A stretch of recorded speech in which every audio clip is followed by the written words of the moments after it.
네, 최근에 정치분석 시작하겠습니다. 김규현 변호사 나오셨고요. 김준일, 김민아 시사평론가 나오셨습니다. 안녕하세요. 예, 안녕하세요. 예, 변치 않습니다. 변치 않습니다. 한덕수도 변치 않고 국민의힘도 변치 않고, 예, 절대 끝까지 또 포기하지도 않습니다. 이 사람들. 바퀴벌레 같은 사람. 예, 바퀴벌레가 몇억 년 동안 생존했죠. 예. 대단합니다. 예, 이완규를 헌법재판관으로 임명할 줄은 몰랐습니다. 예, 마은혁 임명해 줄게. 그러나 두 명은 이완규, 함상원. 예, 근데 뭐 함상원 씨는 뭐 이런저런 재판과 관련해서는 그렇다고 치고요. 이완규는 쇼킹한데. 야, 일단은 지금 공수처 수사 대상자입니다. 그렇죠. 예, 이완규 법제처장은 12.3계엄 때 이제 무렵에 4인 회동 있지 않습니까? 삼청동에서 뭐 법무부 장관, 민정수석 등등 4명이 모였는데 거기에 있었던 당사자고 안가 모임의 당사자. 예, 그리고 윤석열의 친구고 아주 예. 친하다고 하죠. 예, 그런 상황에서 이런 계엄에 밀접하게 어떤 관련이 되어 있거나 최소한 어떤 중요한 정보를 알고 있는 사람인데 그런 사람을 헌법재판관으로 임명한다? 예, 거의 뭐 나가면서 이거 초치고 나가겠다. 예. 윤석열도 이렇게는 못했을 것 같은데. 윤석열도? 이거는 예. 이 이완규 법제처장을 헌법재판관으로 임명하자라는 이러한 뭐 전략은 제가 볼 때는 뭐 어제 갑자기 생각해냈겠습니까? 어느 정도의 합의 수준이 있었겠죠. 근데 그 합의 수준은 뭐였겠습니까? 이들은 다 계획이 있습니까?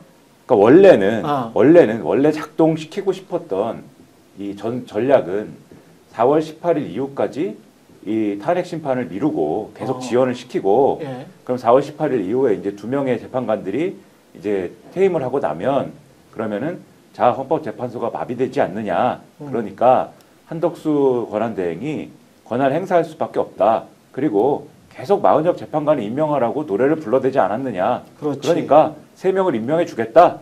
그러면서 이렇게 꺼내는 거죠. 그러면은 윤석열 탄핵 심판을 하는데 거기에 이제 이완규 법제처장이 헌법재판관으로 가는 겁니다. 그 판을 노렸을 것이다 원래는. 그러니까 지금 이름이 나오는 거예요. 그렇겠죠. 그렇죠. 근데 원래 그렇게 갔어야 되는 건데. 원래 계획돼 있었다. 그렇죠. 원래 그렇게 갔어야 되는 건데. 그런데 4월 4일 날 일단은 이제 선거가 나온 것이고 그래서 윤석열의 계획이 이제 가다가 이제 멈춰야 되는 건데 그런데 어쨌든 간에 이 흔적이 지금 남아있는 상태에서 한덕수가 어쨌든 간에 이쪽 저쪽 지금 그러니까 일종의 남아있는 계획을 그냥 이제 수행을 하면서 어제 헌법재판소가 국회 질의에 답변을 한 게 있어요. 뭐냐면은 민주당이 질의를 했는데 지금 한덕수 권한대행한테 마은혁 이 헌법재판관 후보자를 임명해야 될 의무가 있습니까 없습니까? 질의를 했더니 있다고 답을 했습니다. 헌재가. 있다고 답을 했고 이러니까 한덕수 권한대행 입장에서는 계속 마은혁 헌법재판관 후보자를 임명 안 하고 있을 수는 없는 거 아닙니까? 그리고 원래 이 국민의힘 쪽에서 또 요구하는 균형을 맞춰줘야 될 또 그러할 또 이 입장이 또 있는 거 아니에요. 그러면은 누구를 해야 되냐 헌법재판관 후보자를 이 균형 맞춰주는 차원에서 나머지 2명은 누구로 할 것이냐에 대해서 지금 원래 있던 계획을 불완전한 형태로 작동을 시켰다. 저는 이렇게 생각을 합니다. 야, 이게 생각을 해보니까 진짜 알박기 같은 게 앞으로 있을 뭐 검찰총장 탄핵이라든지 뭐 각종 뭐가 있을 거 아니에요. 네. 근데 이 법무부 장관이랑 박상재랑 해가지고 다 이완규랑 그 모임에 안가임 모임에 있었던 사람들. 그렇죠. 이 사람들 이렇게 알박기를 하면은 설사 정권이 바뀐다고 하더라도 각종 위헌 관련된 것들, 그다음에 탄핵 관련된 것들을 헌재가 다 막아버릴 수 있겠구나. 6년이에요, 임기가.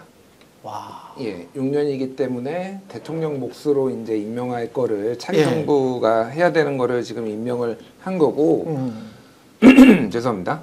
자격 요건이 있어요. 뭐 이를테면은 뭐 이제 법조인재들 중에서 이제 얼마를 해야 되는데 그거는 중요한 게 아니고 다음 각 호에 하나 해당하는 사람은 재판관으로 임명할 수 없다라고 돼 있거든요. 첫 번째가 다른 법령에 따라 공무원으로 임용하지 못하는 사람, 두 번째가 금고 이상의 형을 받은 사람, 세 번째가 탄핵에 의해 파면된 후 5년이 지나지 아니한 사람. 그래서 이제 뭐 여러 가지 생각이 드는데 예.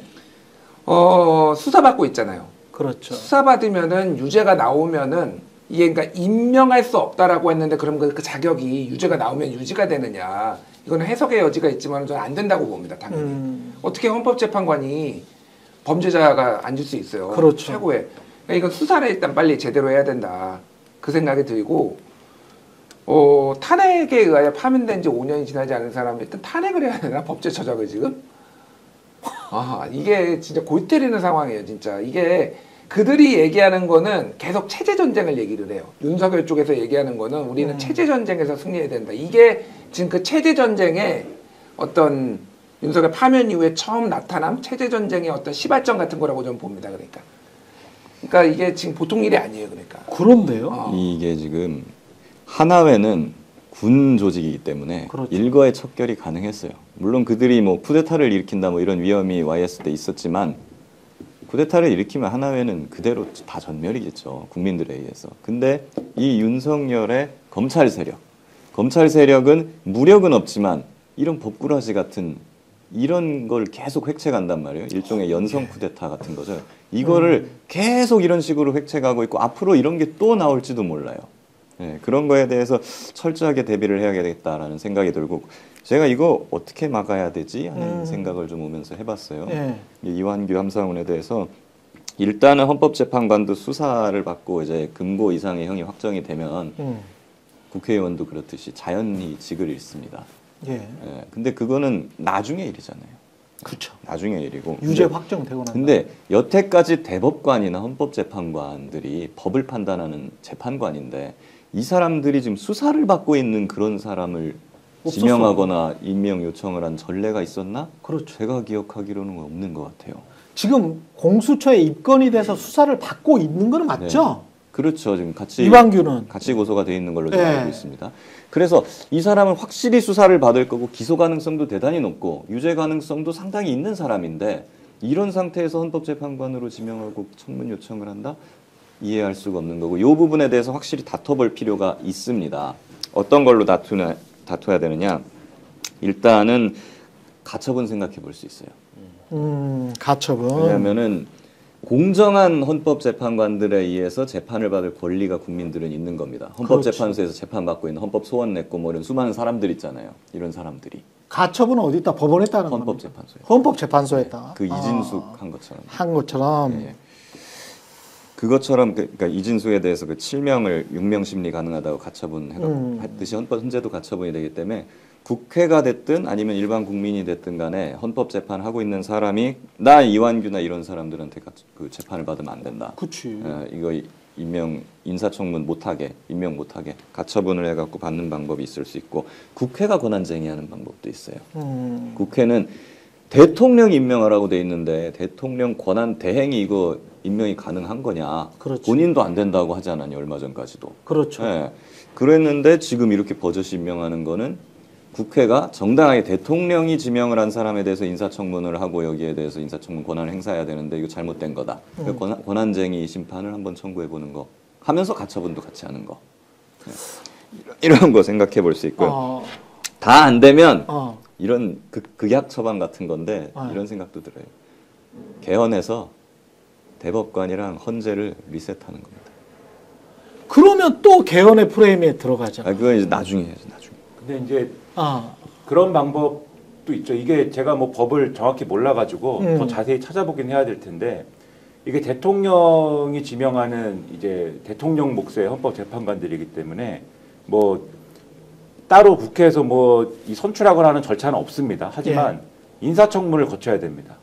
그러니까 인사청문을 거치고 나서 그 다음에 이제 이거를 지명을 해야 되잖아요. 그렇죠. 그럼 최대한 어쨌든 시간을 벌 수는 있는 거죠. 나은영 재판관은 인사청문이 끝났지 않았어요? 그거는 인사청문뿐만이 아니라 국회에서 선출한 것이기 때문에 그렇죠. 그거는 지금 임명을 그냥 해야 되는 것이고 하는 겁니다. 그거. 그렇죠. 네. 나머지 2명은 대통령 몫이지 않습니까? 지금? 그러네요. 설명을 좀 드리면은 지금 대통령 목 헌법재판관에 대해서는 인사청문 요청을 일단 해야 되고 인사청문회를 해야 됩니다.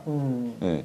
이론적으로는 인사청문회를 국회가 안 해버리면 안 하고 질질 끌면은 그렇죠. 임명을 할 수가 없게 되어 있어요. 헌법재판소법에는. 아. 네, 그럼 질질 끄는 것도 가능한데 근데 문제는 또 예. 인사청문회법에 보면 국회가 최대 30일 동안 인사청문회를 안 하면 그냥 임명할 수 있게 돼 있어요. 그렇게 돼 있지. 예. 그렇기 때문에 아마 인사청문 이번에 할 거고 그럼 한 5월 정도에는 국회가 인사청문회를 안 한다 하더라도 5월 정도에는 한덕수가 임명을 할 수 있게 되는 거죠. 야, 이렇게 되면 진짜. 아니 이게 한덕수를 탄핵을 빨리 안 한 게 그냥 좀 기다리고 있으면 그러니까 맨날 이런 식으로 뭐랄까요 그 또 다른 프레임 그 야 이거 너무 나가는 거야 화합과 통합을 생각해야 돼 협치를 생각해야 돼 이러다가 오 하다가 꼭 뒤통수 이렇게 맞는다니까 이렇게 되면 아까 제가 잠깐 언급했습니다마는 심우정을 비롯해서 수없이 많이 남아있는 라이온 일병들이 있거든요. 지금 이들이 윤석열이 탄핵되고 나서 파면되고 난 다음에 그 전장터에 남아있는 그러면서 본인들의 어떤 범죄 행각을 주섬주섬 줍고 있는 그래서 안주머니에 넣으려고 하는 그 수많은 라이온 일병들을 차근차근 구해볼 수도 있겠다라는 생각이 드네요. 그 사람들한테 일종의 용기를 준 어떤 시그널인 거죠. 그렇지. 야, 내가 얘네 알박기 하고 갈 테니까 너네 최소한 탄핵은 안 될 거야. 그렇지. 아, 진짜 야, 이거 끝까지 이러네. 대단하다, 진짜. 그러니까 너무 많이 또 뭐 민주당이 탄핵을 했다. 저도 조금 자제할 필요가 있다라는 얘기도 다른 방송에서도 하긴 했는데. 그 바로 그냥 뒤통수 쳐버리는 그러니까 거야. 이런 거 보면은 어. 안 할 수가 없는 거야, 진짜로. 야. 어떻게 이런 식으로. 와, 진짜. 이거 그러니까 막 김도현 변호사님이 잘 말씀하셨지만은 모든 수단을 다 동원해야 돼요. 일단은 뭐 가처분 신청도 내고, 그러니까 금고 이상의 형을 선고받은 경우 탄핵 결정이 된 경우에는 직을 유지할 수 없거든요. 그러면은 뭐 제가 헌법재판관을 탄핵하는 거가 가능한지는 모르겠어요. 지금 자기들끼리 또 이게 쉽지는 않아 보이는데 뭐가 됐든 지금 법제처장을 탄핵을 하든 한덕수를 탄핵을 하든 뭐 만약에 되면은 이왕규를 다시 헌법재판소장을 탄핵을 하든 그 전에 가처분 신청하고 청문회도 최대한 지연하고 쓸 수 있는 거는 다 써봐야 되겠다 진짜. 이거는 윤석열 아바타 윤석열을 헌법재판관으로 임명한 거는 마찬가지예요. 제가 보기엔 다만 탄핵이 되면은 5년 동안 안 되잖아요. 그러니까 그렇죠. 윤석열을 못 하고 그러니까 이왕규를 한 거예요. 그러니까 이게. 그리고 이게 이완규 법제처장이 지금 수사 대상이다 이렇게 말씀하셨잖아요. 근데 헌법재판관으로 임명이 되면은 헌법재판관인 상태에서 수사를 과연 할 수 있는 제대로 할 수가 있겠는가? 그러니까 헌법재판관이라는 외피를 하나 더 방패라는 거를 두르게 되면은 물론 이게 헌법재판관이든 누구든 당연히 우리가 원리 원칙대로 하면은 헌법재판관에게 무슨 상관입니까? 그냥 수사를 하면 되지. 그런데 현실에서는 현실의 논리에서는 현직 대법관이야. 그렇죠. 현실의 논리에서는 이게 또 어려운 어떤 허들이 될 수도 있는 거 아닙니까? 충분히. 그러니까 이런 방패막이를 또 하나를 입혀주는 효과가 있기 때문에 이거 헌법재판관 임명하기 전에까지 최대한 시간을 벌고 그 인사청문회를 지연시키는 것이든지 뭐든지 최대한 시간을 벌고 이 사이에 수사든지 뭐든지를 빨리 진행을 해서 이완규 법제처장과 관련된 여러 가지 어떤 부당함이나 이런 것들을 국민에게 호소하고 이거를 토대로 해서 지금 얘기를 진행시키는 것밖에 없어 보인다. 지금 드는 생각이 있습니다. 가처분과 권한쟁의 심판을 청구를 하면서 예. 헌법소원과 권한쟁의 심판하면서 가처분을 청구하면서 위헌 심판도 같이 신청을 하는 거예요. 가처분에서 법률을 위헌으로 선고할 수 있거든요. 예. 그 인사청문회법상 국회가 30일 이내에 인사청문회 하지 않으면은 대통령이 헌법재판관을 임명할 수 있다라고 규정한 그 조항 이거 위헌이다. 아. 이걸 위헌으로 가처분해서 선고를 하면 어. 예, 시간을 무한정 끌 수 있어요. 그럴 수 있네. 그렇기 때문에 그 부분을 충분히 법리는 만들어낼 수 있을 것 같거든요. 왜냐하면 이제 진짜 누가 봐도 부적격자인 헌법재판관 후보들이고 수사를 받고 있고 네. 그리고 정당성이 없는 대통령 권한대행이 임명을 지금 지명을 추진하고 있는 것이고 그렇죠. 그렇기 때문에 이거는 국민들에 대한 공정한 헌법재판을 받을 수 있는 권리를 침해하는 거고 국회의 권한을 침해하는 거다. 예, 이건 숙고해봐야 된다라고 하면서 일단은 30일 내에 그냥 얘네 이 두 사람을 임명할 수 있는 그 조항부터 위헌으로 선언하고 가자. 이렇게 가는 방법 생각해 보시죠. 이야, 근데 진짜 대단한 게 이렇게 되면 윤석열 심판이랄지 윤석열 내란에 대한 집중을 못하고 다시 또 야 이완규가 말이 돼? 헌법재판관에? 이완규가 이게 말이 돼?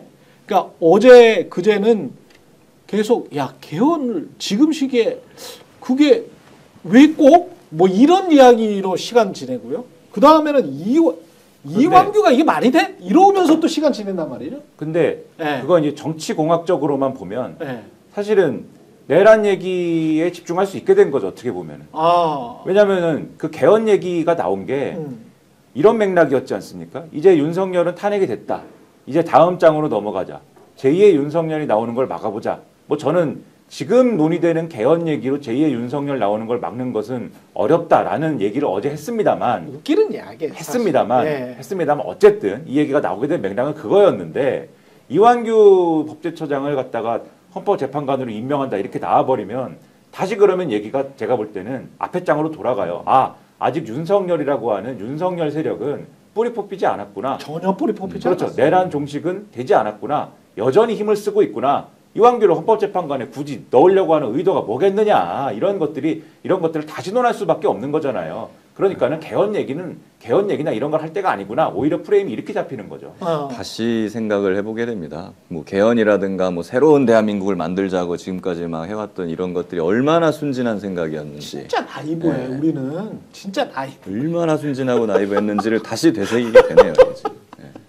나는 이왕 뭐 개헌할 거 그러면은 수도도 이전해라. 수도 이전하는 개헌하면 나는 찬성. 뭐 이랬거든. 근데 이제 나머지 개헌들은 이제 완전히 정치적으로 이 프레임을 바꾸려고 하는 거니까 이게 빤히 보이니까. 그런데 이 사람들은 그런 어떤 국가적 이익이랄지, 예? 뭐 맨날 저출산 이야기하고 청년 세대 이야기하지만 그런 생각이 아예 없어. 마음속에. 그냥 지들 밥그릇이야. 예? 그냥 지들 밥그릇. 그냥 TK, PK 차지하고 서울의 강남권 차지하면 되는 거지 뭐. 이 생각이야 그냥 맨날. 이게 그러니까 결국은 장기전을 본다고 볼 수밖에 없어요. 그러니까 이번 대선 뭐 어떻게 해서든 뭐 포기는 하지 않겠지만은 대선 쉽지 않다라고 보면은 장기전을 생각하고 이제 체제 전쟁으로 끌고 가겠다 이렇게 보면 될 것 같고 김민하 평론가가 얘기했지만은 내란 종식이 안 됐다라는 것에 대해서 좀 더 많은 지지를 받을 것 같아요 지금. 그러니까 오히려 전체적으로 중도층에서도 이거를 납득을 못하는 분이 상당수일 거예요. 그렇지. 그러니까 보통 이제 중도층 여론 탄핵 보면은 70대 20이 이게 이제 갤럽이 그 정도 나왔거든요. 탄핵 찬성, 탄핵 반대. 그랬죠. 70대 20이 정도 나왔는데 이 사안도 그것만큼은 아니겠지만은 65대 30 뭐 이 정도 나오지 않을까 이것도? 반대하는 분들이 훨씬 많을 거예요. 그러니까 이런 거를 등에 업고 하여간 할 수 있는 절차적인 수단들은 뭐 법조인인 뭐 김규현 변호사님 잘 말씀하셨지만은 다 동원해야 된다 지금. 네. 전혀 뭐 국민들이 좀 세게 나오더라도 이상하게 보지 않을까 좀 무리하다라고 보지 않을 것 같아요. 네. 그렇습니다. 지금 우려되는 것은 네. 가령 이 얘기가 이제 한덕수 권한대행이라는 이 자에 대해서 예를 들면은 야, 이 자를 탄핵하자 뭐 이렇게 갈 수도 있는 거지 않습니까? 근데 지금 이제 저는 이전부터 이 마은혁 재판관 임명 안 하는 거에 대해서 명확히 책임을 물어야 된다. 이것은 탄핵을 해야 된다. 이렇게 주장을 해왔는데 지금 이 자들의 계산이 뭐냐? 왜 하필 오늘 얘기했을까? 이거를 봐야 됩니다. 왜 오늘 하필 이완규를 헌법재판관으로 임명한다라는 것을 임명할 것이다. 후보자로 지명한다라는 것을 왜 오늘 밝혔는가? 그러니까. 대선이 인질인 거예요, 지금. 대선이 인질이다. 오늘 대선 일정을 정했지 않습니까? 국무회의에서 의결한 거거든요, 지금. 의결하면서 지금 이걸 한 거거든요. 앞으로 대선 관리를 한덕수가 하는 것이고, 그 다음에 오늘 김문수가 사퇴한다고 했습니다. 김문수가 사퇴를 하는데, 앞으로 어쨌든 대선 관리하고. 김문수가 사퇴한다 그랬어요? 그렇죠. 대선 나가야 되니까. 대선 나간다. 노동부 장관에서? 그렇죠. 아니, 나는 후보 사퇴한다 그러더니 깜짝 놀랐네. 대선을 치러야 되니까. 그럼 앞으로 국무회의를 열어가지고 계속해서 어쨌든 대선 관리를 하기 위해서는 국무회의가 뭐 오늘 뭐 휴일 지정도 하고 여러 가지를 대선 관리를 하기 위한 기본적인 것들은 결정했겠습니다만은 중간중간 뭐 국무회의를 열어가지고 뭐 결정할 일도 있고 뭐 할 수도 있어요. 그러니까 이게 인질이에요, 지금 대선이. 한덕수로서는 나를 자를 수는 없잖아. 뭐 그런 거거든요 지금. 내가 대선 관리할 건데 민주당이 당신들도 대선을 지금 치르는 게 최대 목적일 것인데 대선 관리하는 사람 당신들이 선수인데 심판에게 지금 심판을 막 탄핵한다고 하고 심판에게 이게 해코지하면은 국민들이 그거 용납하겠어? 뭐 이런 거거든요 지금. 그러니까 아주 악랄한 지금 수를 쓰고 있는 것이다. 근데 지금 심판이 이미 내란 네. 세력하고 내통을 하고 있잖아요. 그렇죠. 한덕수가 이완규를 압니까? 누군지? 함상훈 판사가 뭐 하는 사람인지 한덕수가 알아요? 전혀 모를 거예요. 아마. 윤석열한테 전화 받은 거야. 그렇겠죠. 이완규랑 함상훈을 누가 지명하자고 아이디어를 냈겠습니까? 한덕수 본인이 개인적으로 골랐을까요? 그러니까 전혀 그렇게 생각하지 윤석열과 김주현의 아이디어 네, 이게 윤석열과 김주현. 그 전부터 집단으로 논의를 한 결과라고 봅니다. 그런데 문제는 예. 윤석열은 직무정지 상태였단 말이죠. 예, 탄핵되기 전에도. 그렇죠. 직무정지니까 이완규를 임명하자 뭐 하자 이런 의견을 전혀 내서는 안 되는 사람이에요. 그걸 내면은 위헌입니다. 그렇죠. 그런 사람하고 의견을 주고 받았다는 얘기가 되는 수밖에 없는 건데 한덕수가. 이런 사람을 가만히 놔둘 수가 있습니까? 이미 내통하고 있는데.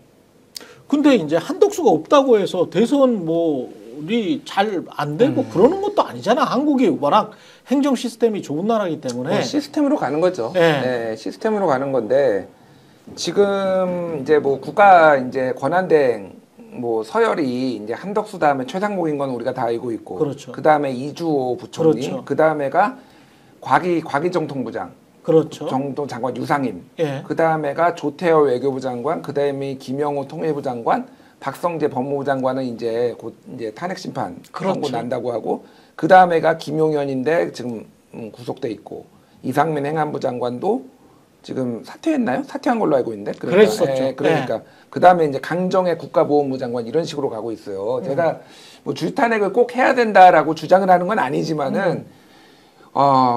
민주당에서 고려도 할 수 있겠다, 이거는. 보니까. 그럴 것 같아. 예. 저도 줄탄핵이 아니고 네. 동시탄핵 정도를 해가지고. 제가 좋아하는 만화에 그런 대사가 나옵니다. 마지막에 망하면서 길동아, 우리는 하는 일이 항상 너무 늦었어. 이런 말인데 진짜 딱 그 꼴이에요. 총탄핵을 해갖고 내각을 싹 없애버렸다면 지명 못했을 거예요. 이완규나 함상훈을. 예. 그런 후회가 지금 남는데 이런 건 고려해 볼 수 있을 것 같아요. 국무회의 못할 정도로 총탄핵을 하고 그럼 남아있는 권한대행이 한두 명 있긴 있을 거 아닙니까? 예. 장관들 중에. 그 사람들한테 중립 내각을 제청해라. 너가 대통령 권한대행이니까 새로운 국무총리 장관 대선 때까지 이끌어갈 중립 내각을 제청을 해가지고 그 사람들로 하여금 맡기자. 이런 식으로는 안 된다. 이런 식으로 좀 이거를 여야적으로 뭐 물밑에서 이런 것도 해봐야 되겠지만 어쨌거나 누가 되든지 간에 제가 보기에는 그런 상황이 한덕수나 최상목 이런 사람들한테 나라를 맡기는 것보다는 훨씬 낫겠다는 생각이 듭니다.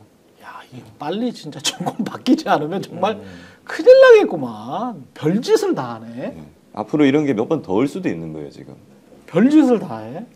사실은 심우정도 지금 전혀 믿을 수가 없기 때문에 김건희를 뭐 출두시킨다라는 뉴스, 출두시킬 것 같다라는 뉴스가 나왔을 때 무슨 꼼수가 있을까? 무슨 꼼수로 저러지? 이런 생각을 했었거든요. 예. 그 믿을 수가 있어요. 검찰이 지금에야. 그 김건희 출두 조율을 시작했다는 날짜가 예. 12월에 중앙지검으로 이걸 이첩하고 나서 예.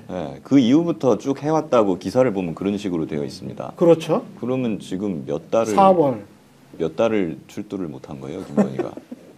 예. 하는 일은 없을 텐데 이 양반이. 예. 그러니까 이거는 지금 봐도 믿을 수가 없고 그리고 지금 한덕수 대행이 이완규 함상훈을 지명한 걸로만 보더라도 분명히 내통을 하고 있고 그 뒤에서 윤석열 그리고 민정수석 이런 김주현 이런 사람들이 지금 조정하고 있다는 거예요. 한덕수는 그냥 얼굴마담인 거죠. 이런 사람들이 뒤에서 계속 암약하고 있는 한 이 수사가 계속 제대로 되겠습니까? 가만 놔둘 수는 안 됩니다, 이게 진짜 특검을 하고 이게 싹 전반적으로 이게 김건희 명태균 사건 수사만이 아니고 굉장히 많잖아요. 최상병 수사 외압과 관련해서 그렇습니다. 너무 많기 때문에 그거 한꺼번에 무슨 패키지로 윤석열, 김건희 관련 특검을 패키지로 하긴 해야 돼. 예. 그것만 해도 뭐야 대선 기간 뭐야 한 1년은 제대로 하려면 그렇습니다. 해야 되지 않을까 거부권 싶어요. 행사를 하는 한이 있더라도 해야 됩니다. 이거. 그렇죠. 예. 원칙적으로 가야 되는 거예요. 그럼 회기 바뀌어서 정권 네. 바꾸면 지금 뭐 대선 정국이라고 해가지고 뭔가 우리가 뭐 정치적으로 오해받을 수 있는 걸 자제하자, 다른 건 아니, 무슨 자제하자 정치적으로 이런 오해를 거는 받아요. 진짜 순진한 생각이었다는 것이 오늘 이완규, 함상훈 임명 지명으로 인해서 드러난 겁니다. 그렇기 때문에 정치적으로 할 수 있는 모든 것을 다 해야 되고 원칙적으로 특검이나 이런 것들도 다 추진을 하고 국정조사도 다 추진을 해야 된다. 예. 그런 생각입니다. 아니 뭐 정치적으로 그럼 봐줘? 봐줘. 엄청난 범죄 행각이 있을 것 같은데 지금 특히 주식 투자랄지 뭐 이런 것과 관련해서도 그렇고 마약도 그렇잖아요. 이게 마약이 만약에 백경정 사건이 무슨 위에 외압 때문에 흐지부지 된 거다. 이러면 지들이 법무부가 한동훈이가 법무부 장관 할 때 그렇죠. 마약 수사 뭐 하면서 우리나라가 마약 무슨 뭐가 돼가지고 그것 때문에 이태원 참사가 그렇게 일어난 것 같기도 한데 그자들 중에 일부가 아주 수뇌부에서 마약 수사를 못하게 했다. 그 세관마약 사건은 그 자체로 이상한 점이 너무 많습니다. 그러니까. 사실 약간 이제 보수적이거나 친검찰 쪽으로 꼽히는 법조계 기자들도 세관마약 사건에 대해서는 너무 이상하다고 얘기들을 해요. 그렇죠. 너무 이상하다. 꼭 밝혀졌으면 좋겠다. 민주당에서 지금 효력정지 가처분 신청하는 거 검토한다라고 바로 나왔네? 뭐 검토라고 하는데 하겠죠. 이거는 뭐 이제 바로 나올 것 같고 뭐 민주당도 지금 뭐 보니까 지금 완전 벌집이네요. 지금 난리 났네요. 그쵸. 야, 그걸 그렇게 바꿔먹는구나 한덕수는. 야 대단하다 참. 진짜 대단하다. 말년에 예. 예, 무슨 험한 꼴을 당하려고 지금 저렇게. 근데 이제 한덕수가 이렇게까지 하는 거는 윤석열과 내통했다 이것도 있겠지만 뭘 잘 모르니까 사람들을 잘 모르니까. 근데 이완규 하락으로 했었을 때는 자기 이익도 있을 거 아니에요. 사실은 자기 이익도 끝까지 내가 국민의힘과 윤석열 잔당들에게 붙어야 그럴 수 있죠. 지금 내란과 보면은, 관련해서 뭐 혐의를 예, 좀 그 부분도 있고 예, 뭔가 지금 약점을 잡혀가지고 인질로 잡혀 있는 거 아니냐 한덕수가 그럴 그런 수 의혹도 있고 검찰 지금 보면 경찰 캐비넷도 예, 있을 수 있죠. 당연히 있을 수 있고 근데 어. 지금 국민의힘 일각에서 의원들 중에 한덕수 대행을 대선 후보로 미는 사람이 몇 명 있다 이런 보도도 있었거든요. 아 그래요? 예, 이 뭔가 지금 그분도 난가병에 걸려 있는 거 아니냐 지금. 네, 한덕수는 대선은 안 나올 거예요. 음. 대선 왜냐하면 그 미는 사람들이 뭐 윤상현 뭐 등등등해서 언급을 한 건데. 아 그런 사람들이 밀었어요. 그러니까 왜 그러냐면은 음.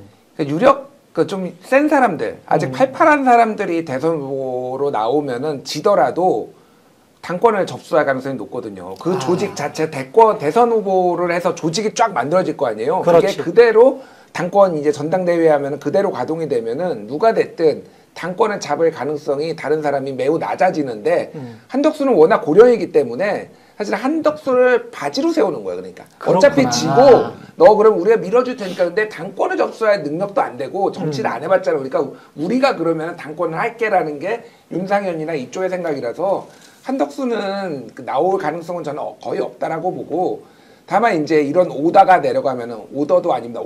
오다가 내려가면은 이런 거를 착착착 해주고 한덕수 입장에서 보면은 이제 옛날처럼 민주당 쪽에서 국힘 쪽으로 갈아타기도 힘들어요. 이제는 나이도 너무 많고 너무 깊숙이 개입했기 때문에 그러니까 국힘하고 그냥 같이 간다 이렇게 딱 마음을 정했다고 보는 게 맞을 것 같아요. 근데 이게 지금 한덕수가 오늘 역대급 큰 삽질을 할 것이다라는 이야기를 제가 어떤 그 보수지 기자 출신에게 카톡을 받았었거든요. 요 국무회의가 나오기 전에. 그래서 나는 개헌이랑 무슨 뭐랑 연계해가지고 지금 국무회의에서 작업하나? 그렇게 물어봤는데 요 나오기 전에 이제 이완규라고 그러더라고요. 그러면 이들이 굉장히 이렇게 촘촘하게 보수지들이 기업들의 어떤 수뇌부들 그리고 국무회의를 지금 주관하는 한덕수, 윤석열 요게 굉장히 촘촘하게 지금 연결돼 있는 것 같아요. 그래서 의심을 제가 하는 겁니다. 왜냐하면 지난번에도 한번 말씀드렸는데 이 윤석열 탄핵 심판 선고일이 지정되던 날 있지 않습니까? 4월 1일 날. 4월 1일 날 지정이 된 거잖아요. 예. 근데 그날 아침에 신문을 쭉 보면 조선일보가 뭐 보수지에 뭐 제일 어쨌든 그렇죠. 선두는 조선일보잖아요. 그렇죠. 그리고 제일 어쨌든 윤석열이든 국민의힘이든 가까운 데는 조선일보지 않습니까? 가장 중요한 정보가 가장 중요한 순간에 통하는 데지 않습니까? 그렇죠. 근데 그날 아침에 뭐 알았으면은 선고일 지정하는 걸 알았으면은 그러면은 이게 뭐 벌써 정보를 입수하고 그것이 반영한 지면이 나와야 되잖아요. 국민의힘이나 윤석열 쪽이 선고일 지정을 알았으면은 그렇지. 까맣게 몰랐다라고 생각하는 근거를 말씀드리면서 이제 네. 드린 말씀이 있는데 네. 그때 조선일보 지면에 묘한 기사가 실립니다. 그 기사가 뭐냐면 윤석열 탄핵 심판 이거 졸속으로 막 할 게 아니다. 시간을 들여서 해야 된다.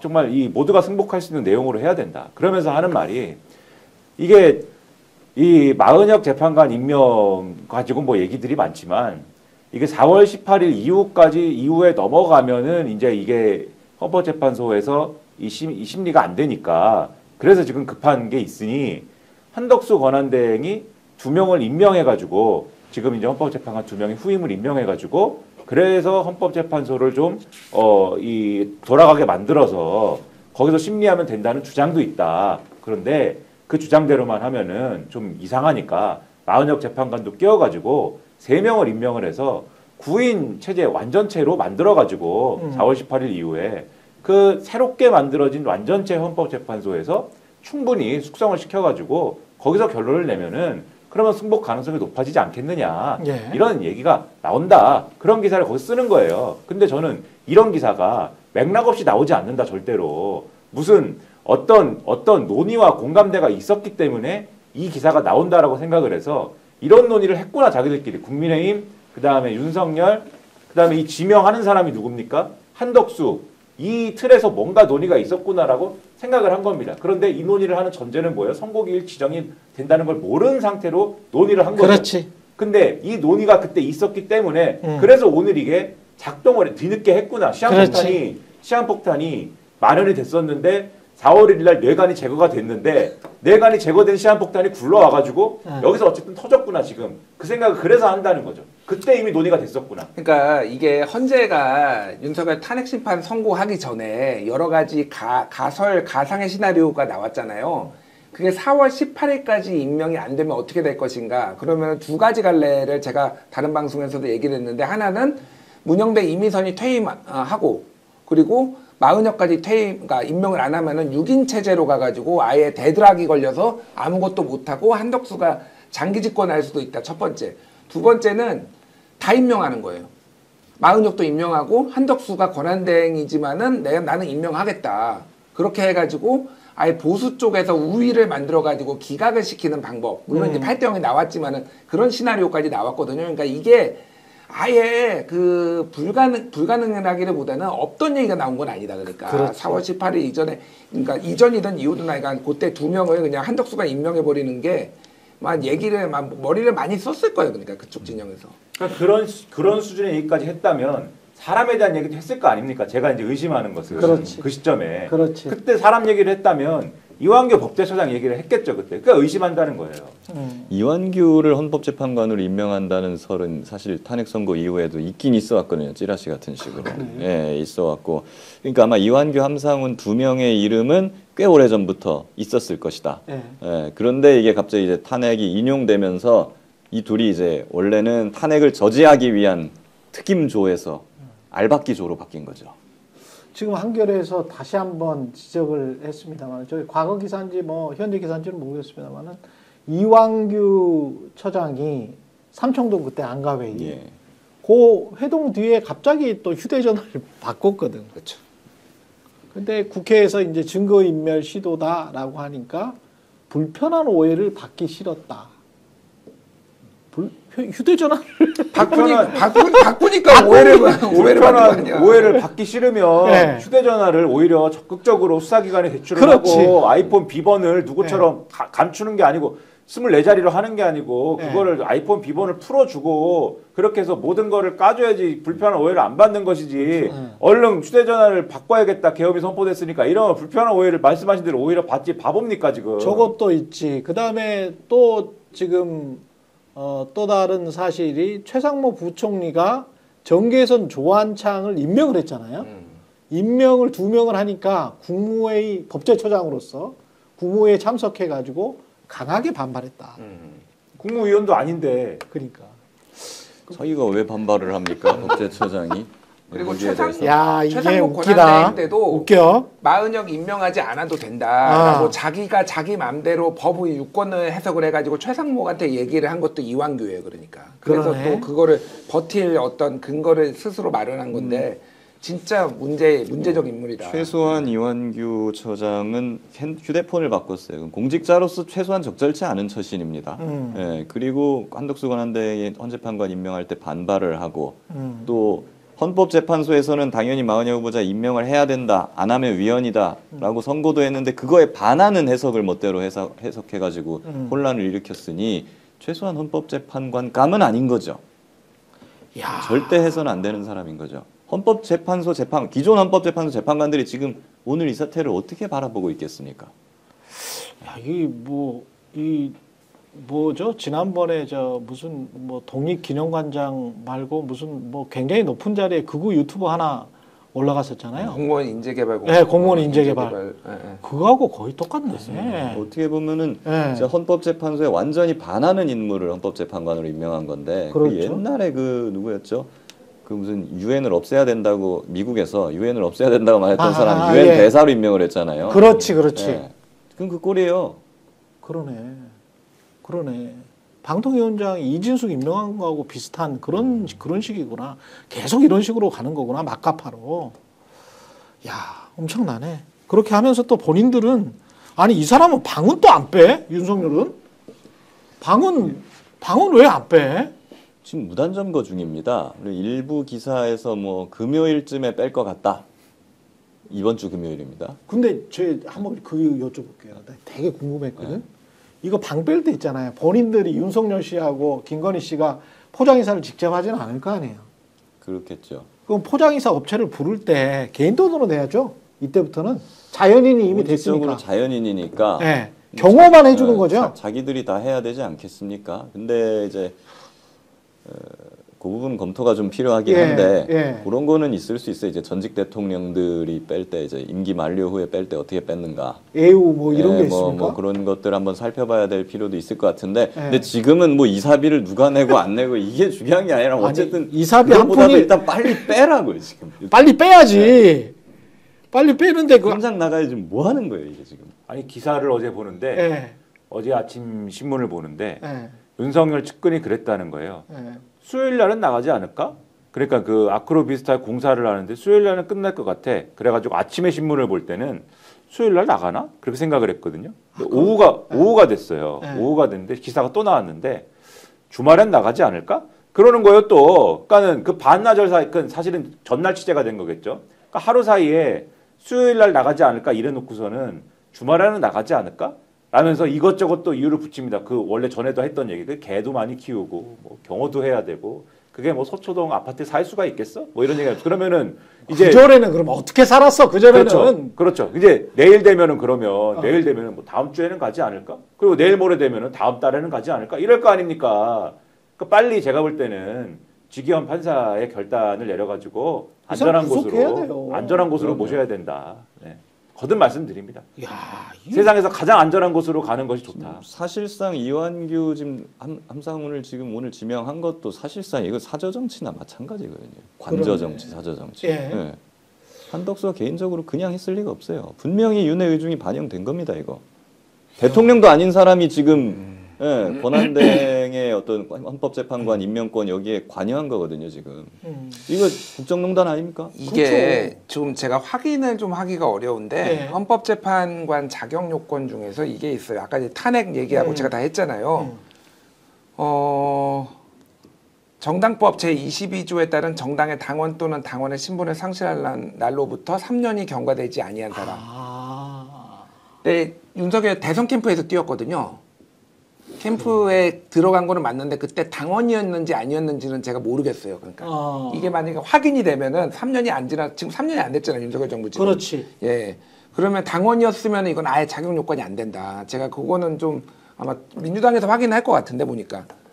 국무회의에서 장관들은 당원은 아니고 그러니까 캠프 때는 당원이 될 수 있는데 예, 캠프 때도 정당의 당원 또는 당원의 신분 상실한 날로부터 3년이 경과되지 아니한 사람이 있고요. 그리고 또 이런 것도 있네요. 대통령 선거에서 후보자의 당선을 위하여 자문이나 고문의 역할을 한 날로부터 3년이 경과되지 아니한 사람이긴 한데 요거는 3년이 지났죠. 아니 캠프가 언제예요? 2022년 3년이 안 됐죠. 대통령 선거가 2022년 3월 9일에 있었습니다. 3월 9일에 있었고. 예. 그럼 캠프 지났네. 지났네. 네, 지났어요. 네. 모르겠어요. 그러니까 당원 가입 여부는 좀 확인해봐야 될 것 같고. 그래서 일단 근데 사실 이런 사람을 대법관이나 헌재판관으로 지명을 한다. 수사받고 있고 유죄 가능성이 있는 사람. 이건 막가자는 거거든요. 기존의 대법관이나 기존 헌법재판관들조차도 이거에 대해서는 좀 받아들이기 힘들 겁니다. 그쵸. 보수적인 성향을 가진 사람이라 하더라도. 그렇지. 예. 순수해야 되는데 지금까지 적어도 뭐 사법적인 그런 부분의 흠결에 대해서는 순수성을 유지해왔던 대법원과 헌법재판소에 성향은 다 차치하고. 예. 범죄 연루자가 들어온다고? 네. 그거 용납할 수가 없을 거예요. 지금 아무리 뭐 정영식 재판관 이런 사람이라 하더라도 그러니까 이거는 충격적인 거예요. 이런 판에 국민의힘은 뭔가를 좀 대선 때 뭘 하려나 봐. 하려는 것 같아. 그러면서 이재명 심판을 또 들고 나. 아니 뭐 하던 얘기 맨날 하는 거니까. 맨날 하는 이야기인데. 할 수 있는 게 그거밖에 없잖아요. 지금 말할 수 있는 게. 많이 하라고 하시죠. 뭐 그런 식으로 하면 할수록 오히려 저는 지금 상황에서는 이재명 대표를 도와주는 거다. 도와주는 거다. 그렇게 생각합니다. 많이 하기 바랍니다. 이 사람들 중에 누가 됩니까? 이게 뭐 13명이 아니고 15명이나 됐는데. 전체적으로 뭐 최근에 여조 나온 거나 뭐 이런 네. 걸 보면은 김문수의 하락세가 완연해요. 그 JTBC 메타보이스 여론조사가 있는데 2월 달에 국민의힘 당원들이 지지한 게 68이었는데 김문수를. 근데 60으로 떨어지고요. 최근에 홍준표가 그거를 온전히 받아갔어요. 그러니까 탄핵을 반대한 사람들 중에서는 홍준표가 다시 뜨고 있다, 약간. 그러니까 당원들이 보기가 최근에 그 여조는 2월 달에 1월, 2월 달에 그 보수가 엄청났지, 강경 보수가. 그래가지고 막 난리 났었잖아요. 서부지법도 막 폭동도 일으키고. 그 이후로 조금 이제 진정이 되고, 또 하나는 그 국힘 지지자들에서는 김문수를 이길 수 있겠어? 뭐 누가 돼도 이기기는 쉽지 않은데, 김문수는 이거는 아닌 것 같아라고 하는 분들이 좀 늘어난 것 같아요. 그러니까 그렇다고 한동훈으로 갈 수는 없고. 그러다 보니까 최근에 이제 그 여기가 홍준표가 좀 뜨고, 그러니까 홍준표가 탄핵되자마자 즐거운 마음으로 서울로 가겠다, 그렇게 얘기를 한 게 그런 분위기가 있는 것 같고, 경쟁력으로 따지면은 유승민 전 대표가 경쟁력은 있는 걸로 나와요. 어떻게 나오냐면은 그러니까 양자 대결을 붙여보면은 이재명이 제일 적게 나오는 게 유승민이에요. 아, 그래요? 예, 그 대신 유승민도 지지가 높진 않지만은 중간지대가 많아요. 그 오늘 나온 뉴스원하고 그 한국갤럽, 뉴스원이 의뢰해서 한국갤럽 보면은 이재명이 다른 사람하고 붙으면은 다 50이 넘거든요. 김문수랑 붙으면 55까지 나와요. 근데 유승민이라고 붙여봤을 때 49가 나오더라고요. 예. 그러니까 상대적으로 유승민이면은 보수 진영에서도 좀 온건 보수, 뭐 탄핵을 반대하지만, 그러니까 찬성하지만 온건 보수 중에서 민주당 찍을지 유승민 찍을지 고민하는 분들이 좀 있다. 근데 문제는 유승민이 될 가능성이 없다. 국민의힘 내에서. 국민의힘 내에서. 김문수나 홍준표나 뭐 중도들이 봤을 때는 객긴 돕긴 아닙니까? 아니 자기 객긴 돕긴 아니에요? 15명인가가 지금 네. 난립을 하고 있다고 하는데 네. 그 자체로 보면 저는 대다수는 지금 이제 연불보다는 잿밥에 관심이 많은 사람들일 것이다. 대선이 목표가 아니라 이제 당권이나 뭐 다른 거 목표로 하는 사람이 많은 것 같고요. 그리고 이렇게 지금 국민의힘에서 대통령이 지금 두 명이나 탄핵돼서 파면이 됐는데 자기가 또 대통령 하겠다고 15명이나 지금 손들고 나온다는 것 자체가 국민의힘은 전 끝났다. 이게 안 된다, 이 사람들은.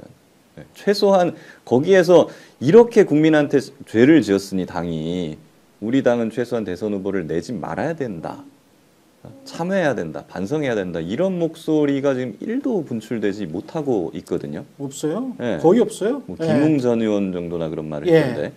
그러니까 그건 생각을 안 하고 전혀 반성하는 기색 없이 내가 다음 대통령 할 거야 하고 이렇게 나오는 사람들이 10명이나 넘게 나온다는 것 자체는 이제 저는 국민의힘은 국민의 주권자의 뜻을 받드는 그런 마음이 1도 없는 정당이다. 그러니까 저는 이거는 해산하는 게 답이다. 그래 생각이 듭니다. 국민의힘은 말씀하신 대로 보수 정당이 지금 배출한 대통령이 2번 연속 탄핵이 된 겁니다. 예. 2번 연속. 2연속 탄핵이 됐습니다. 역사상 이런 일이 없었습니다.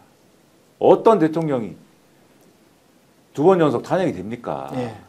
그러면 우리가 왜 이렇게 되었는가? 그걸 반성을 하고 국민들 앞에 우리가 이렇게 된 이유는 우리가 이렇게 잘못 생각해서입니다. 앞으로는 이렇게 좀 자세를 고쳐 먹겠습니다. 뭐 이런 걸 내놓고 그 자세를 고쳐 먹겠다고 생각한 결과 우리는 이런 후보를 냈습니다. 뭐 이게 설명이 돼야 될 거 아닙니까? 근데 지금도 윤석열 탄핵이 됐는데 너는 왜 밖에서 울고 자빠졌어 이러면서 김상욱 의원을 뭐 이거를 당이 안 맞으면 네가 나가라 뭐 이런 얘기를 하고 윤리위에서 뭐 징계를 한 해 만에 하다가 대선도 치러야 되는데 일단은 잠시 가만히 있자 뭐 이렇게 결론 낸 거 아니에요 지금? 예. 그리고 아까 여론조사 말씀하셨지만은 분명히 김문수 장관이 좀 꺾이고 뭐 이런 흐름들은 있는데 여전히 시뮬레이션을 돌려보면은 경선 지금의 현행 경선 룰대로 적용을 하면은 누가 되는 거냐를 놓고 이 조사를 해보면은 물론 이 여론 흐름이 바뀔 가능성이 있습니다만 앞으로 바뀔 가능성이 있습니다만 최근 시점까지 해가지고 잘라가지고 해보면은 여전히 김문수 장관이 가능성이 높아요. 아직까지는 예. 그렇게 나옵니다. 한국갤럽이 최근에 서울경제인지 어디 의뢰받아서 조사한 거를 보면은 그렇다라는 거는 근데 이 김문수 장관의 주장은 뭐예요? 탄핵은 민주주의가 아니라는 거잖아요, 지금. 그렇죠. 윤석열이 탄핵된 거는 민주주의가 아니다라는 주장을 지금 하고 있는 거잖아요.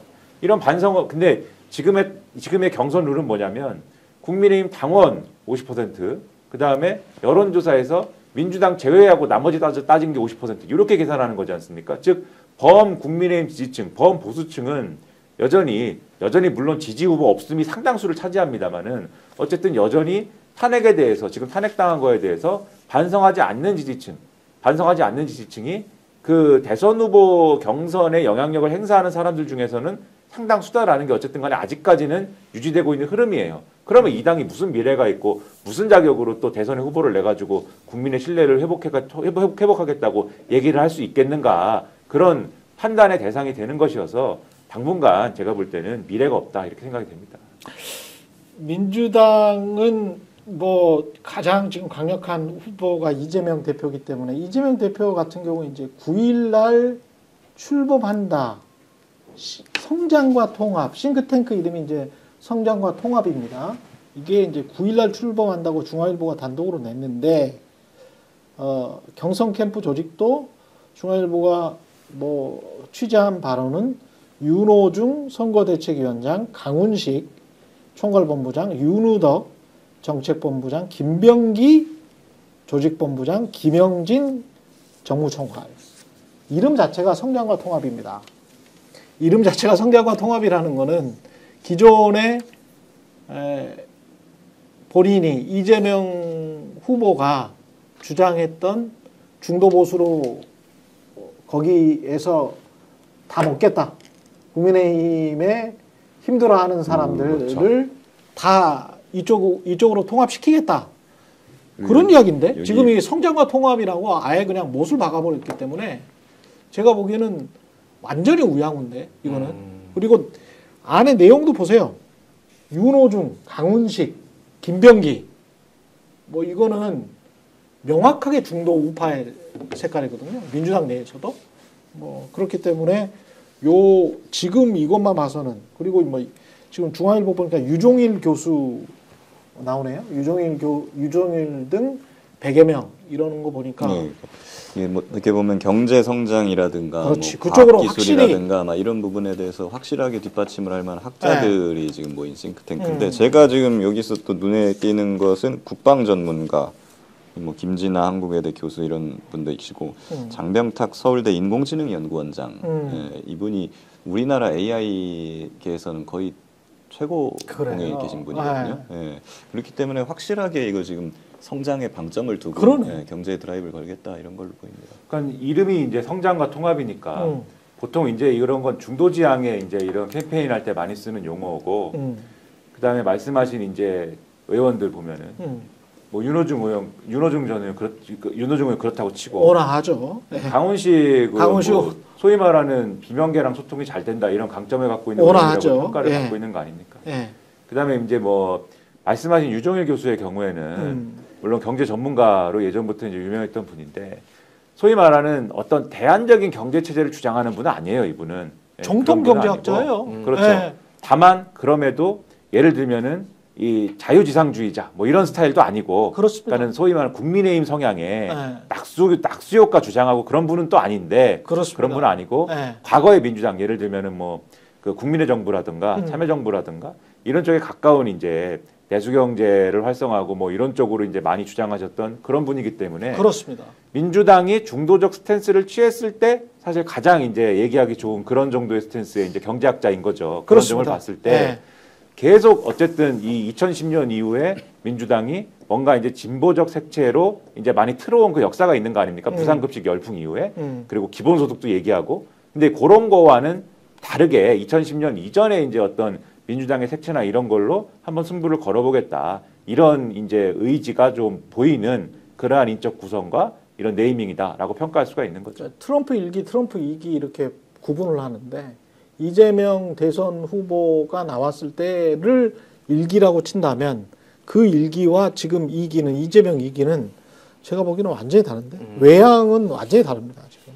그러니까 이제 민주당 이재명 대표 측의 전략은 그러니까 정치는 좀 강경 그리고 경제는 중도 이렇게 조금 잡은 것 같아요. 그러니까 그런 것 같습니다. 예, 그러니까 지금 내란을 종식하지 못한 상황이고 이거에 대해서 온건하게 가기에는 지지층도 그렇고 사회 분위기도 그렇게 할 수는 없다. 그러니까 이제 개헌은 내란 종식 이후로 이렇게 좀 세게 앞으로도 이런 그리고 뭐 마은혁 아니까 이 한덕수가 하는 이런 거를 보면은 세게 나갈 수밖에 없는 건데. 그렇죠.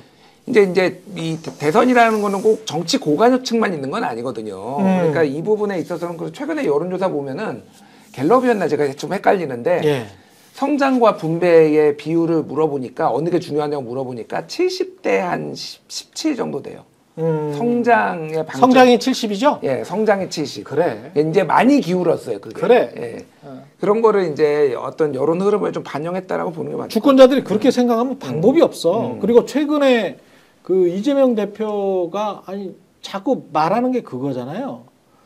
그 주권자들이 생각하는 대로 할 수밖에 없다라는 거를 지금 계속 강조하고 있는 거거든요. 그래서 지금 예. 상당히 경제가 어려운 상황이지 않습니까? 예. 사실 지금 뭐 적자도 지금 계속 나고 있고 재정 적자가 재정 적자나 이런 심하죠. 지금 부분도 한 심한데 100조를 지금 떠넘긴다는 예, 거 아니에요? 그리고 세계적으로 지금 AI라든가 막 이런 예. 부분 때문에 대변혁이 일어나고 있는 체제입니다. 이런 상황에서는 그냥 있는 거 그냥 분배해가지고 내부에서 잘 버텨보자 이런 식으로는 살아남을 수가 없어요. 그럼 어떤 성장 대책이라든가 새로운 과학기술 개혁이라든가 AI라든가 이런 거 강력하게 드라이브를 걸어야 되는데 그런 상황에서는 이거는 상당히 바람직한 방향이다. 예, 그렇게 보여지고 저는 약간 옛날 노무현 정부랑 비슷하지 않나. DJ랑 노무현 정부. 그때 이제 광통신망을 전국적으로 깔고 뭐 구조개혁하고 하면서 이제 성장적으로 노무현 정부 때도 한미 FTA를 했잖아요. 지지자들이 다 반대하고 있는데. 그렇죠, 그렇죠. 예. 그런 관점에서 국가와 국민을 위한 길이라고 한다면은 지지자들과 설령 조금 반대되는 부분이 있다 하더라도 이거는 추진을 해야 되겠다라는 그런 면모가 좀 엿보이고 반면에 정치적으로도 보면 이제 평론가님 얘기하신 것처럼 그 노무현 정부나 이럴 때 정치적으로 상당히 개혁적인 성향을 띄었습니다. 정치 개혁하고 막 이런 식으로 그랬죠. 한다고. 예. 약간 뭐 그런 식으로 가겠다는 것이 아니냐 하는 게 엿보입니다. 예, 오늘은 여기까지 정리하겠습니다. 마지막으로 광고 말씀드리면요. 예. 최대 128만 원의 혜택을 놓치지 마시기 바랍니다. 인터넷 신규 가입할 때는 48만 원이고요. 휴대폰 구입할 때 최대 50만 원, 정수기 렌탈 최대 30만 원입니다. 알뜰폰 또는 휴대폰 새로 장만 없이 현재 쓰고 있는 휴대폰의 통신사만 변경하면 최대 30만 원의 혜택을 돌려드립니다. 인터넷 성능은 뭐 다 거기서 거기고요. 현금 혜택 잘 비교하시기 바랍니다. 비교원은 23년 동안 60만 명의 누적 가입자고요. 983억 원의 누적 현금을 지급했습니다. 그리고 개인정보 보안도 철저해서요. 한 건의 보안 사고도 없었습니다. 8억 원 이상의 보증보험을 가입해서 한 번도 억울한 일 없도록 준비된 인터넷 비교원. 인터넷 휴대폰 정수기 비교는 비교원에서 하시기 바랍니다. 전액 100% 현금 혜택이고요. 이게 만약에 적다, 타사보다 적다 이러면은 사은품 이 현금이 적다라고 하면은 차액의 150%를 보상 실시하고 있습니다. 현금 사은품 혜택을 원치 않는다. 55인치 삼성 TV 선택 가능하고요. 자세한 내용은 1670-2571 네이버에 인터넷 비교를 검색하시고 상담 신청하시기 바랍니다. 그리고 책 광고가 있는데 정치 성향은 어떻게 결정되는가? 좌우인가? 이게 제가 그 공부했던 정치컴이랑 매 내용인 것 같습니다. 이 미국의 정치학자 3인이 공동 집필한 정치 성향은 어떻게 결정되는가? 이거 읽어보시면 좋은 게 뭐냐? 뇌과학, 유전학, 진화심리학을 기초로 정치 성향의 형성 원리를 과학적으로 밝혔거든요. 제가 읽었던 논문들이랑 거의 비슷할 것 같은데요. 읽고 나면 화가 가라앉습니다. 그리고 어쩔 수가 없구나라는 부분을 바로 이해하게 되세요. 어쩔 수가 없구나. 언론도 또 정치에 뭐 영향을 미쳐가지고 저 사람들이 저러는 게 아니구나. 이거를 이제 이해하게 되십니다. 그냥 대부분은 청소년기, 그 다음에 청년기 때 그냥 한번 형성돼서 저렇게 끝나는 거구나. 사람은 그렇게 죽는구나. 이런 거를 바로 이해하게 되시는 부록에 아마 정치 성향 테스트가 있는 것 같아요. 그래서 그걸 객관적으로 이렇게 과학적으로 보시다 보면 정치를 훨씬 더 이해하기가 쉽고 화를 덜 내게 된다. 그리고 저 사람들도 불쌍한 사람들이구나. 이렇게 이제 다 그리고 나도 불쌍한 사람이구나. 뭐 이렇게 다 생각을 하게 됩니다.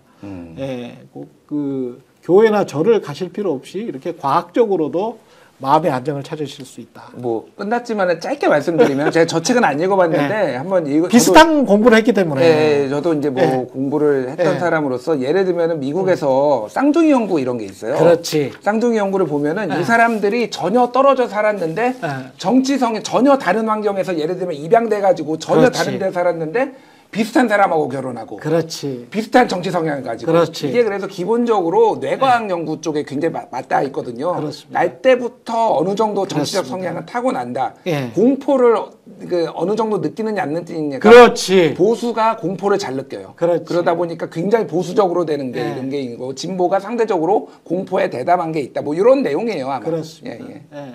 유목민의 기질과 뭐 농민의 기질 뭐 이렇게 설명할 수도 있고요. 그래서 내 탓도 아니고 저 사람 탓도 아니기 때문에 그렇게 하다 보면 조금 좀 대화가 훨씬 더 쉬울 수가 있습니다. 예, 여기까지 최근의 정치본색 하겠습니다. 김기현 변호사, 김준일 그리고 김민하 시사평론가와 함께했습니다. 고맙습니다. 오늘 방송 어떠셨습니까? 마음에 들었다면 구독, 좋아요로 스픽스를 응원해 주십시오. 여러분들의 구독, 좋아요는 가장 큰 힘이 됩니다. 스픽스 구독, 좋아요.